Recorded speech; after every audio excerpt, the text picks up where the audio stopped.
Hello दोस्तों, स्वागत है आपका हमारे यूट्यूब चैनल में। आज हम लोग जेपीएससी टेस्ट सीरीज का सेट 3 देखेंगे, जिसमें 15 क्वेश्चन हम लोगों का झारखंड का होगा और 15 क्वेश्चन जो होगा वो जीएस का होगा। साथ में उसका हम लोग एक्सप्लेनेशन भी देखेंगे, जो आपको आगामी प्रतियोगी परीक्षाओं में मदद करेगी।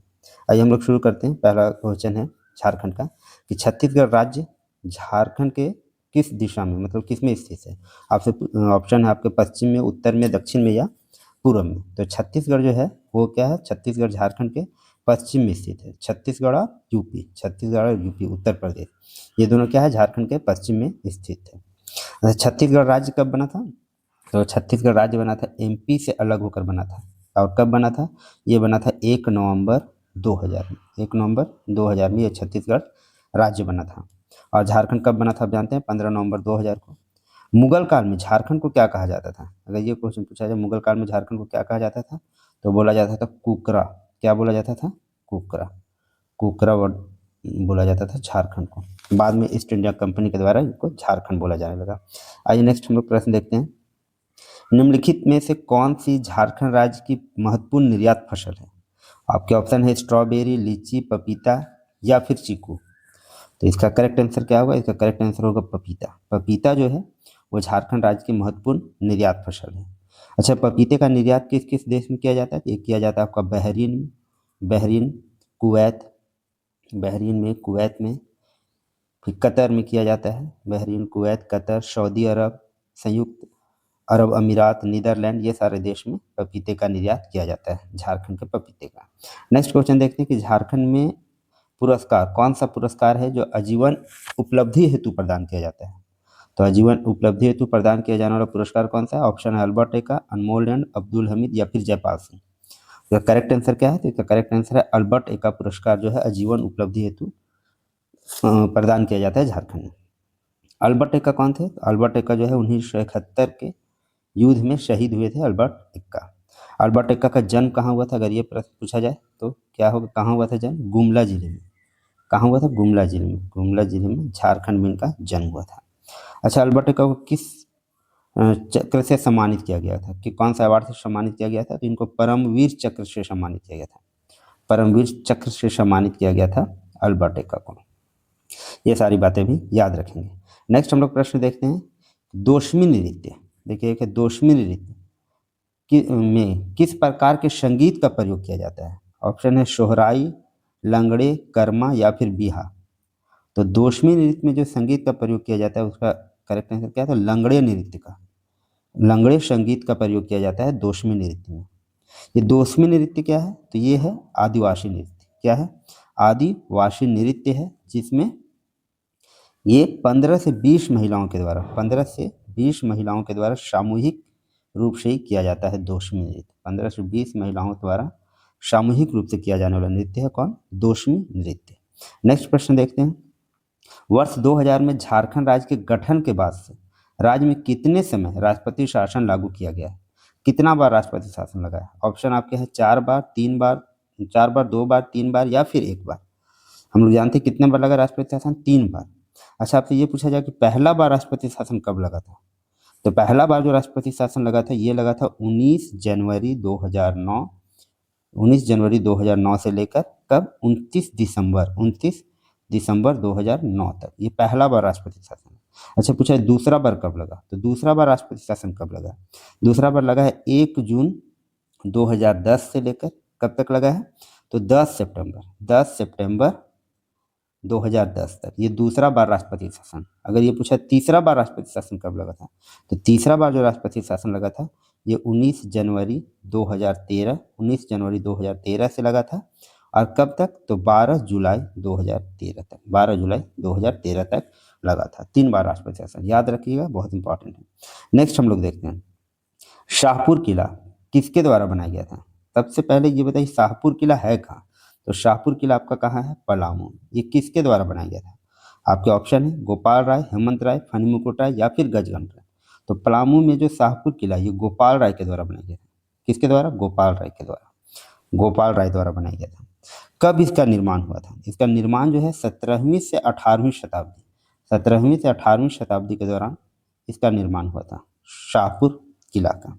कहाँ पर है? ये तो पलामू जिले में है। किस नदी के तट पर, अगर ये पूछा जाए तो उत्तरी कोयल के तट पर है ये, उत्तरी कोयल नदी के तट पर ये स्थित है शाहपुर किला। नेक्स्ट हम लोग प्रश्न देखते हैं।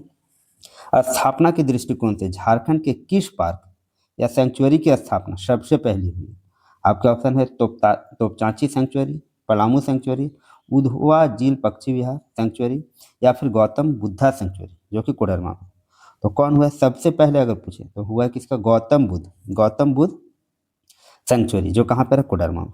अच्छा कब हुई इसकी स्थापना? इसकी स्थापना हुई 1971 में। अच्छा पलामू सेंचुरी इसकी स्थापना कब हुई? इसकी स्थापना हुई है 1976 में। इसकी स्थापना कब हुई? 1976। अच्छा तोपचांची सेंचुरी की बात करते हैं, इसकी स्थापना कब हुई? इसकी स्थापना हुई 1978 में। अगर ये पूछा है उधवा झील पक्षी विहार का स्थापना पूछा जाए तो ये कब हुआ है? 1991। कब हुआ है? 1991। नेक्स्ट हम लोग देखते हैं। नेक्स्ट प्रश्न है तिलका मांझी ग्रामीण पंप योजना कब शुरू किया गया? तो ये योजना कब शुरू किया गया है? ये योजना शुरू किया गया आपका 2016 में। कब हुआ? 2016 में इसका प्रारंभ। क्यों किया गया था? ये कृषि हेतु, कृषि कार्य में सहायता हेतु। इसके तहत क्या होता था? तो इसके तहत किसानों को निःशुल्क विद्युत कनेक्शन दिया जाता था, निःशुल्क विद्युत कनेक्शन। नेक्स्ट हम लोग देखते हैं क्वेश्चन। नेक्स्ट क्वेश्चन हम लोग को झानू हासदा निम्नलिखित खेलों से किसके साथ जुड़ी है? झानू हासदा जो है किसके साथ जुड़ी है? ऑप्शन आपका मुक्केबाजी, तीरंदाजी, शतरंज या फिर शूटिंग। झानू हासदा किसके साथ जुड़ी? तीरंदाजी। तीरंदाजी में और नाम आपको याद रखना है कौन कौन? दीपिका कुमारी का भी संबंध किससे? तीरंदाजी से। अच्छा पूर्णिमा महतो इनका भी संबंध किससे? पूर्णिमा महतो। ये पूछा जाए ये भी संबंध है इनका तीरंदाजी से। और दीप्ति कुमारी ये क्या और याद रखिएगा, दीप्ति कुमारी ये इनका भी संबंध किससे? तीरंदाजी से। उसके बाद कोमालिका बारी का बारे में पूछा जाए इनका भी संबंध है तो किससे? ये भी तीरंदाजी से है। अच्छा एक और अगर ये क्वेश्चन पूछा जाए कि भारतीय महिला हॉकी की नर्सरी किसको कहा जाता है? तो भारतीय महिला हॉकी की नर्सरी किसको बोलते हैं हम लोग? झारखंड को। अच्छा महिला हॉकी टीम की अभी कप्तान कौन है? महिला हॉकी टीम की कप्तान भी कौन है? तो यह है शलीमा टेटे। कौन है? शलीमा टेटे। अच्छा सलीमा टेटे का संबंध किस जिले से? ये पूछा जाए तो सलीमा टेटे का संबंध जो है आपका सिमडेगा जिले से। किस जिले से? सिमडेगा जिले से। और हॉकी में और याद रखिए निक्की प्रधान भी याद रखना। निक्की प्रधान कौन है? निक्की प्रधान भी हॉकी की खिलाड़ी है और ये 2 बार ओलंपिक खेलने वाली ये पहली झारखंड की महिला खिलाड़ी है। 2 ओलंपिक खेलने वाली झारखंड की पहली महिला खिलाड़ी कौन है? निक्की प्रधान। हॉकी में एक और नाम आपको याद रखना है जयपाल सिंह मुंडा के बारे में। तो जयपाल सिंह मुंडा कैप्टन थे हॉकी टीम के। कब? तो 1928 में जब हॉकी हुआ था। कब? 1928 में एम्स्टर्डम में जब हम लोग क्या कहते हैं गोल्ड मेडल प्राप्त किया, स्वर्ण पदक मिला था हम लोग को। उस समय जयपाल सिंह मुंडा जो हॉकी के कप्तान थे। नेक्स्ट हम लोग प्रश्न देखते हैं। 1798 में बीरभूम बांकुरा में हुआ था। तो बीरभूम बांकुरा में क्या हुआ था? पहाड़िया विद्रोह हुआ था कि भूमिज विद्रोह हुआ था कि चुआर विद्रोह हुआ था या फिर कोल विद्रोह हुआ था? तो क्या हुआ था? ये हुआ था चुआर विद्रोह। कहाँ? बीरभूम बांकुरा। 1771 से 1809 के बीच 1771 से 1809 के बीच जो भी किसानों के द्वारा जो भी विद्रोह किए गए ईस्ट इंडिया कंपनी के खिलाफ, उसको इन्होंने नाम दिया था ईस्ट इंडिया कंपनी चुआर विद्रोह। 1771 से 1809 के बीच में किसानों का विद्रोह था। किनके खिलाफ? ईस्ट इंडिया कंपनी के खिलाफ। ईस्ट इंडिया कंपनी में उसको नाम क्या दिया था? तो चुआर विद्रोह नाम दिया था। ये जो हुआ था कहाँ का? मिदानपुर, बांकुरा और मानभूम के क्षेत्र में, वेस्ट बंगाल वाला एरिया में हुआ था। चुआर विद्रोह को एक और विद्रोह के नाम से जानते हैं, उसको बोलते हैं जंगल महाल का विद्रोह। जंगल महाल विद्रोह भी इसी को कहा जाता है, चुआर विद्रोह को, जंगल महाल विद्रोह। अच्छा पूछा जाए इस विद्रोह के नेता कौन थे? इस विद्रोह के नेता जो आपके थे वो दुर्जन सिंह। कौन थे? दुर्जन सिंह थे इस विद्रोह के नेता, चुआर विद्रोह के। नेक्स्ट हम लोग प्रश्न देखते हैं। चढ़ंतरी, रस क्रीड़ा, थडिया तथा खेमटा ये जो है नृत्य के प्रकार है। किसके प्रकार है? नृत्य के प्रकार है। तो किस तरह के नृत्य का प्रकार है? तो आपके ऑप्शन है मुंडारी, अंगनाई, भदूरिया या फिर जनानी झूम। इसका करेक्ट आंसर जो होगा वो है अंगनाई। ये जो चढ़ंतरी, रस क्रीड़ा, थडिया और खेमटा है ये अंगनाई नृत्य के प्रकार है। अंगनाई नृत्य क्या होता है? तो ये जनरली आंगन में किया जाता है। किसमें? क्या? आंगन में किया जाता है। इसके कारण इसका नाम क्या होगा? अंगनाई नृत्य। किसके द्वारा किया जाता है? सदान के द्वारा। सदान किसको बोलते हैं? तो गैर आदिवासी मूलवासी जो है झारखंड के, गैर आदिवासी हैं लेकिन मूल निवासी हैं झारखंड के, उसको हम लोग क्या बोलते हैं, शदान। इनके द्वारा ये किया जाता है अंगनाई नृत्य। इसमें होता क्या है, इसमें जो संगीत वाद्य यंत्र, संगीत वाद्य यंत्र जो है ये पुरुष बजाते हैं, ये संगीत वाद्य यंत्र ये पुरुष बजाते हैं, लेकिन नृत्य जो है वो महिलाओं के द्वारा किया जाता है। नृत्य किन के द्वारा किया जाता है, नृत्य किया जाता है महिलाओं के द्वारा, अंगनाई नृत्य, याद रखेंगे। और ये कर्मा पर्व हो गया, जितिया हो गया, सोहराय हो गया, आदि फेस्टिवलों में ये नृत्य किया जाता है। कौन सा नृत्य, अंगनाई नृत्य। नेक्स्ट हम लोग देखते हैं, नेक्स्ट क्वेश्चन है 12 नंबर क्वेश्चन, निम्नलिखित में से कौन सा आंदोलन अपने शुरुआती चरण में कुरुक धर्म के नाम से जाना गया था। कुरुक धर्म के नाम से किसको जानते थे, उलगुलान, ताना भगत, खेरवार या फिर तमार विद्रोह को। तो कुरुक धर्म आंदोलन, कुरुक ये किसको बोलते हैं, उरांव को। कुरुक ये किनका है, उरांव को बोलते हैं। तो कुरुक धर्म आंदोलन जो है ये ताना भगत आंदोलन को बोलते हैं। ताना भगत आंदोलन कब शुरू किया गया था, ये ताना भगत आंदोलन शुरू हुआ आपका 1914 ईस्वी में। अच्छा ये पूछा जाए तो शुरू किसने किया, शुरू करने का जो नेता थे उनका नाम था जतरा भगत। क्या नाम था, जतरा भगत। ये कैसा आंदोलन था, तो ये आंदोलन जो था धार्मिक तथा सामाजिक सुधार आंदोलन। ये आंदोलन कैसा था, धार्मिक तथा सामाजिक सुधार आंदोलन, धार्मिक तथा सामाजिक सुधार आंदोलन था। लेकिन बाद में इसका अस्तित्व जो है राजनीतिक हो गया था। ये शुद्ध अहिंसावादी आंदोलन था, शुद्ध अहिंसावादी आंदोलन था ये। कौन, तो ताना भगत आंदोलन। नेक्स्ट क्वेश्चन देखते हैं, झारखंड से भारतीय पुलिस अधिकारी का नाम, झारखंड से भारतीय पुलिस अधिकारी का नाम पूछा गया है जिसे वीरता पुरस्कार अशोक चक्र से सम्मानित किया गया था। ऑप्शन है रणधीर प्रसाद वर्मा, अल्बर्ट एक्का, रणधीर सिंह या फिर राजेंद्र सिंह। तो इसका जो करेक्ट आंसर है वो क्या है, रणधीर प्रसाद वर्मा। आईपीएस अधिकारी थे रणधीर प्रसाद वर्मा और इनको अशोक चक्र से सम्मानित किया गया था। ये शहीद भी हो गए थे। इनका कहानी क्या है, तो ये 3 जनवरी 1991 को, 3 जनवरी 1991 को ये धनबाद के एसपी के रूप में पोस्टेड थे। और 3 जनवरी 1991 को इनको न्यूज मिलता है कि एक बैंक डकैती चल रही है। कहाँ पर, तो बैंक ऑफ इंडिया ब्रांच जो है हीरापुर, जो कि धनबाद में, यहाँ पे एक बैंक डकैती चल रही थी, जिसको रोकने के लिए वो बिना दल बल के साथ कुछ फोर्स को लेकर वो चले गए डायरेक्ट बैंक में, जिसमें क्या किया, 3 डकैतों का इन्होंने इनकाउंटर भी कर दिया था, 3 डकैत का इनकाउंटर भी कर दिया था। और बाद में इनकी गोली लगने से इनकी मृत्यु हो गई थी। ये थे रणधीर प्रसाद वर्मा। इनको अशोक चक्र से भी सम्मानित किया जा चुका था। और इसी ये आईपीएस अधिकारी कहाँ थे, धनबाद के। नेक्स्ट हम लोग प्रश्न देखते हैं, किस शासन व्यवस्था में महतो को गांव का मुख्य संदेशवाहक माना जाता है। ये देखिए जनजातीय शासन व्यवस्था क्वेश्चन है। तो ऑप्शन है मुंडा शासन व्यवस्था, नागवंशी शासन व्यवस्था, मांझी परगना शासन व्यवस्था या फिर ढोकलो शोहर शासन व्यवस्था। तो महतो को गांव का मुख्य संदेशवाहक किसमें माना जाता है, तो ये है मांझी परगना शासन व्यवस्था।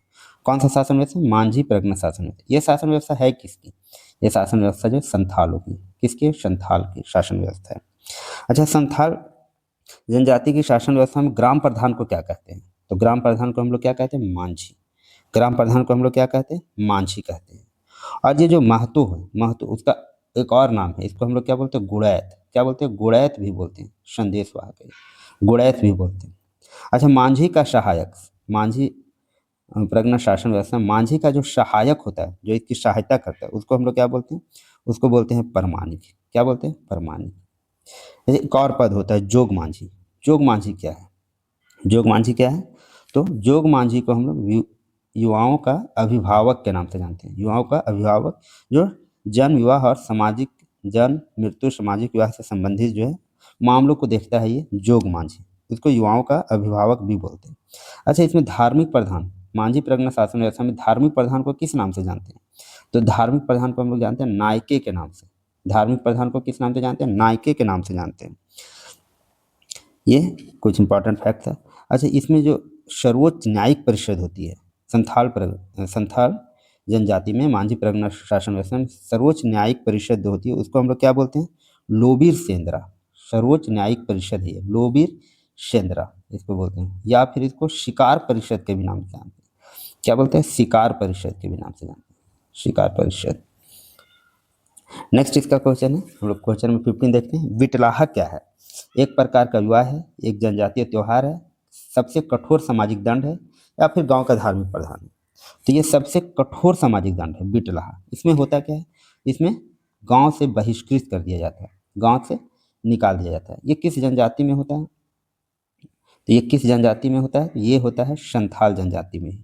किस में होता है, ये भी संथाल जनजाति में होता है बिटलाहा। मांझी प्रगना शासन व्यवस्था की। अच्छा, ये बिटलाहा जो सजा है वो कौन देता है, तो वो यही देता है सर्वोच्च न्यायिक परिषद, जो लोबीर सेंद्रा है।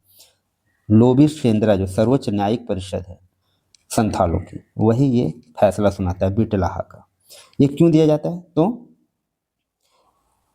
यौन संबंध या मतलब यौन उत्पीड़न वगैरह के केस में, या फिर अपने गोत्र वगैरह में शादी ब्याह करने के आधार पर इसको ये बिटलाहा का सजा दिया जाता है।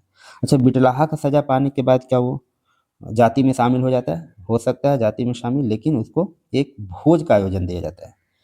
भोज का आयोजन करना पड़ता है, पूरे गांव को खिलाना पड़ता है। ये कुछ हम लोग झारखंड के महत्व प्रश्न देखें। अब हम लोग देखेंगे सामान्य अध्ययन से संबंधित प्रश्न। सामान्य अध्ययन से संबंधित प्रश्न में सबसे पहला है कि दशमलव प्रणाली के आधार पर सेना का गठन किया था, किसने किया था, अकबर ने, बलबन ने, मोहम्मद बिन तुगलक ने, या फिर अलाउद्दीन खिलजी ने। तो सबसे पहले दिए गए ऑप्शन के आधार पर दशमलव प्रणाली के आधार पर सेना का गठन जो है अलाउद्दीन खिलजी ने किया था।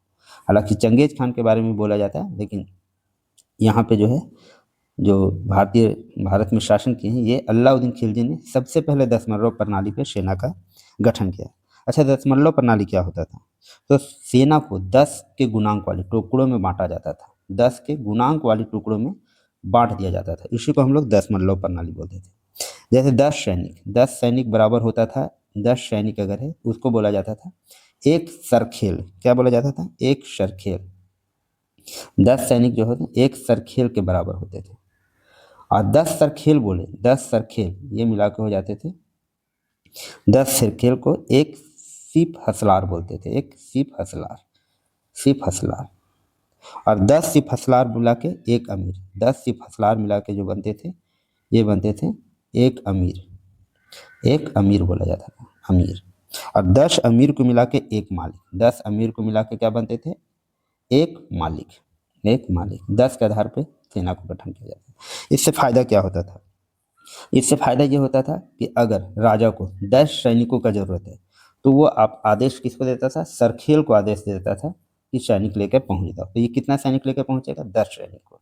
अगर उसने सी फसलार को आदेश दिया तो वो 10 गुने 10 100 सैनिक को लेकर पहुंच जाएगा।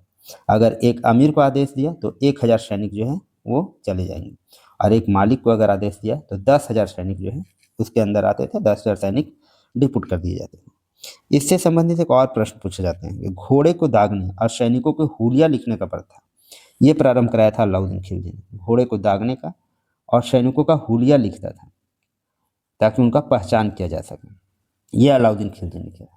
बाजार नियंत्रण प्रणाली भी अलाउद्दीन खिलजी से संबंधित है, ये कुछ इंपॉर्टेंट फैक्ट याद रखेंगे। नेक्स्ट है चीफ ऑफ डिफेंस स्टाफ की रैंक है। रैंक है मतलब ये कैसा रैंक है, 4 सितारा है, 1 सितारा है, 3 सितारा है, या फिर 5 सितारा है। तो चीफ ऑफ डिफेंस स्टाफ इसका जो रैंक है वो है 4 सितारा। कितना है, 4 सितारा रैंक है। चीफ ऑफ डिफेंस स्टाफ ये जो पद है इसकी स्थापना कब हुई थी, इसकी स्थापना मंत्रिमंडल समिति द्वारा ये किया गया था 24 दिसंबर 2019 को। 24 दिसंबर 2019 को चीफ ऑफ डिफेंस स्टाफ पद की स्थापना की गई। अगर पूछा जाए पहला चीफ ऑफ डिफेंस स्टाफ कौन थे, तो पहला चीफ ऑफ डिफेंस स्टाफ का कौन थे, जनरल बिपिन रावत। कौन थे, जनरल बिपिन रावत जो थे वो पहला चीफ ऑफ डिफेंस स्टाफ थे। अच्छा, इनका मृत्यु हो गया था जनरल बिपिन रावत का। कैसे मृत्यु हुआ था, 2021 में विमान दुर्घटना में इनकी मृत्यु हो गई थी, विमान दुर्घटना में। अगर पूछा जाए अभी जो है अभी वर्तमान में जो चीफ ऑफ डिफेंस स्टाफ कौन है, उनका नाम है अनिल चौहान। ये 2022 से हैं, अनिल चौहान जो है अभी वर्तमान में चीफ ऑफ डिफेंस स्टाफ है। नेक्स्ट हम लोग प्रश्न देखते हैं, ब्रिटिश संसद के सदस्य के रूप में चुने जाने वाले प्रथम भारतीय थे। प्रथम भारतीय जो ब्रिटिश संसद के सदस्य के रूप में चुने गए थे, मेघानंद देसाई, दादा भाई नौरोजी, आरसी दत्त, या फिर राम मोहन राय। कौन थे, तो ये थे दादा भाई नौरोजी। दादा भाई नौरोजी को भारत का पितामह, भारत का पितामह का उपाधि भी दिया गया था, भारत का पितामह। अच्छा, इनको एक और उपाधि दिया गया था, उनका नाम क्या था, grand old man of India. क्या, grand old man of India, ये उपाधि दिया गया था, grand old man of India की उपाधि से भी गई। इनका एक फेमस बुक है, वो बुक के बारे में पूछा था, poverty and un British rule in India. ये बुक किनके द्वारा लिखा गया है? ये बुक लिखा गया है दादा भाई नौरोजी के द्वारा है। ठीक है, याद रखिएगा। नेक्स्ट प्रश्न देखते हैं हम लोग। यूरिया खाद से पौधों को कौन सा तत्व मिलता है? यूरिया खाद से कौन सा तत्व मिलता है? कैल्शियम मिलता है, नाइट्रोजन मिलता है, पोटेशियम मिलता है, या फिर फास्फोरस मिलता है? तो यूरिया खाद में क्या होता है? तो यूरिया खाद में 46% नाइट्रोजन होता है। 46% क्या होता है? नाइट्रोजन होता है, नाइट्रोजन। तो इनसे कौन सा तत्व मिलता है? नाइट्रोजन मिलता है। नाइट्रोजन का क्या कार्य है? नाइट्रोजन क्या करता है? तो पौधों को तेजी से वृद्धि करने और पत्तों को हरा भरा रखने, पौधों को हरा भरा रखने में ये मदद करता है। तेजी से वृद्धि और पत्तों को हरा भरा रखने में मदद करता है, और साथ ही प्रोटीन बनाने में भी मदद करता है, साथ ही प्रोटीन बनाने में भी हेल्प करता है ये नाइट्रोजन। पौधों के ग्रोथ के लिए 3 तत्व बहुत इंपॉर्टेंट है। इन 3 तत्व को क्या बोलते हैं हम लोग? एनपीके। एनपीके का मतलब क्या हुआ? नाइट्रोजन। एन से हो गया आपका नाइट्रोजन, पी से हो गया फास्फोरस, और के से हो गया आपका पोटेशियम। तो ये 3 तत्व जो है पौधों के लिए बहुत इंपॉर्टेंट है, एनपीके, याद रखिएगा। नेक्स्ट हम लोग प्रश्न देखते हैं। स्तूप जहां बुद्ध अथवा उनके मुख्य शिष्यों के शारीरिक अथवा कायिक अवशेष रखे जाते थे, उनको किस नाम से जाना जाता था? ऑप्शन है आपको उद्देशिका, शारीरिका, परिभौगिक, या फिर संकल्प। ये 4 ऑप्शन दिए गए। तो जहाँ पे शिष्यों के शारीरिक अथवा कायिक अवशेष को रखे जाते थे उसको हम लोग क्या बोलते हैं? शारीरिक बोलते हैं, शारीरिका स्तूप बोलते थे। अच्छा, ये पूछा जाए कि स्तूप शब्द का सर्वप्रथम उल्लेख कहाँ हुआ था?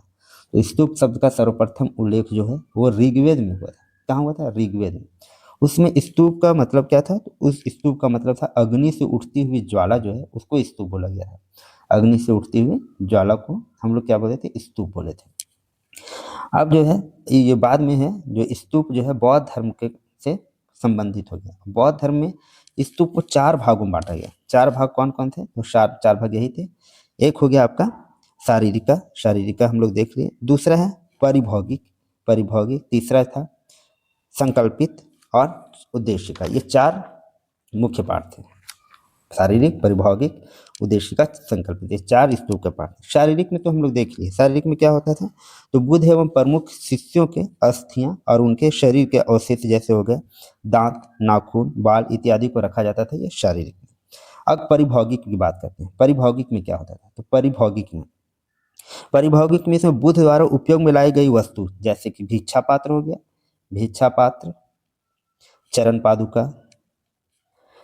चरण पादुका, आसन, ये सारे जो चीज़ है परिभौगिक में रखे जाते थे।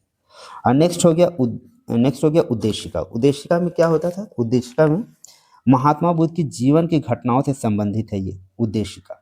और संकल्पित में क्या हो जाता है? श्रद्धालुओं के द्वारा, बौद्ध धर्म के श्रद्धालुओं के द्वारा छोटे छोटे स्तूप बनाकर ये पूजा वगैरह के लिए बनाया गया था, ये संकल्पित। ये 4 तरह के स्तूप पाए जाते थे बौद्ध धर्म में। नेक्स्ट हम लोग प्रश्न देखते हैं। ब्लू फ्लैग प्रमाणीकरण संबंधित है। ये किससे संबंधित है? समुद्र तटों की स्वच्छता से, वायुमंडल की गुणवत्ता से, नदी जल की गुणवत्ता से, या फिर मछलियों की गुणवत्ता से। तो ब्लू फ्लैग किससे संबंधित है? समुद्र तटों अथवा बीचों, तो बीच भी बोल सकते हैं, इसकी गुणवत्ता से, इसकी स्वच्छता से संबंधित है ब्लू फ्लैग सर्टिफिकेट। ये किसके द्वारा दिया जाता है? ये दिया जाता है फाउंडेशन फॉर इन्वायरमेंटल एजुकेशन के द्वारा ये दिया जाता है। इन्वायरमेंटल एजुकेशन के द्वारा ये दिया जाता है सर्टिफिकेट, ब्लू फ्लैग सर्टिफिकेट। ये एक एनजीओ है। ये क्या है? एक एनजीओ है। इंडिया में हम लोग क्या है, तो 2017 से ब्लू फ्लैग सर्टिफिकेशन के आधार पर समुद्र तट या बीचों को विकसित करने का कार्य कर रहे हैं। अभी तक टोटल 12 समुद्र तट इंडिया में ऐसे हैं जिनको ब्लू फ्लैग का सर्टिफिकेट मिल चुका है। नेक्स्ट हम लोग देखते हैं। मुख्य नियंत्रक एवं लेखा परीक्षक अपनी ऑडिट रिपोर्ट निम्न में से किसे सौंपता है? तो ये ऑडिट रिपोर्ट किसको सौंपता है? ऑप्शन आपको संसद को, भारत के मुख्य न्यायाधीश को, प्रधानमंत्री को, या फिर राष्ट्रपति को। तो कैग जो है, मुख्य नियंत्रक एवं महालेखा परीक्षक, अपनी ऑडिट रिपोर्ट किसको सौंपता है? राष्ट्रपति को। अच्छा, किस अनुच्छेद के तहत ये रिपोर्ट सौंपता है? तो आर्टिकल अगर पूछा जाए तो आर्टिकल 151। किस अनुच्छेद के तहत? 151, आर्टिकल 151 के तहत। अच्छा, ये पूछा जाए कैग जो नियंत्रक एवं महालेखा परीक्षक पद का जो व्यवस्था है किस अनुच्छेद के तहत किया गया? तो आपका अनुच्छेद हो जाएगा 148। कौन सा अनुच्छेद के तहत? 148 के तहत। अगर इसका कैग के कर्तव्य एवं शक्तियों को किस अनुच्छेद में जिक्र किया गया है, तो ये हो जाएगा 149। इसके कर्तव्यों और शक्तियों को किस अनुच्छेद में बताया गया, तो ये 149 कर्तव्य एवं शक्ति, ये है 149 में कैग से संबंधित। नेक्स्ट हम लोग प्रश्न देखते हैं। 23 नंबर क्वेश्चन है कि एक भारतीय नागरिक संसद का सदस्य बने बिना भारत का प्रधानमंत्री अधिकतम कितने महीने तक, भारत का प्रधानमंत्री अधिकतम महीनों के लिए हो सकता है, कितने महीनों तक बिना संसद का सदस्य बने वो कितने दिनों तक प्रधानमंत्री रह सकता है, कितने दिनों तक? ऑप्शन है 12, 6, 8 या 10 महीने। तो इसका करेक्ट आंसर है 6 महीना तक बिना संसद का सदस्य बने वो प्रधानमंत्री रह सकते हैं। अच्छा, अगर ये क्वेश्चन पूछा जाए प्रधानमंत्री की नियुक्ति राष्ट्रपति करता है किस अनुच्छेद के तहत, तो अनुच्छेद आपका क्या हो जाएगा 75 इस आर्टिकल के तहत प्रधानमंत्री जो है, राष्ट्रपति जो है प्रधानमंत्री की नियुक्ति करता है और प्रधानमंत्री की सलाह पर अन्य मंत्रियों की भी नियुक्ति करता है। प्रधानमंत्री की भी नियुक्ति करेगा और अन्य मंत्रियों की भी नियुक्ति करेगा, लेकिन इसमें वो अन्य मंत्रियों की नियुक्ति में प्रधानमंत्री का सलाह लेगा। नेक्स्ट हम लोग प्रश्न देखते हैं। शेरशाह की मुद्रा दाम किस धातु की बनी थी? आपके ऑप्शन है सोना, चांदी, तांबा या फिर इनमें से कोई नहीं। तो शेरशाह की मुद्रा जो थी दाम वो किसकी बनी हुई थी? तो दाम बना हुआ था आपका तांबा का। किसका?